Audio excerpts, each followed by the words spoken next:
ఏళ్ల తర్వాత రోడ్డుపైకి రాజకీయంగా రంగాన్ని ఎలా చూస్తారు? 20 ఏళ్ల క్రితం మీరు మీ మదరు అంతా కూడా రాజకీయాలు వచ్చిన నేపథ్యంలో 20 ఏళ్ల తర్వాత ఈ రోజున రంగా గారి ఆశీర్వాదం రంగా గారి విగ్రహాన్ని ఎలా చూస్తారు?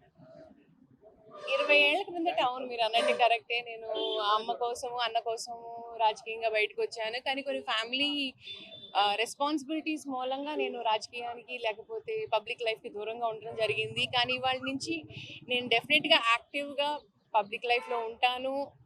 మా రాధారంగ మిత్రమండలి సభ్యులతో కలుస్తాను, రంగా గారి ఫ్యాన్స్తో కలుస్తాను. వాళ్ళతో ఏంటి అనేది ఇష్యూస్ అనేది నేను డెఫినెట్ డిస్కస్ చేస్తాను. పబ్లిక్ ఫంక్షన్స్ అనేది నేను డెఫినెట్గా అటెండ్ అవుతాను.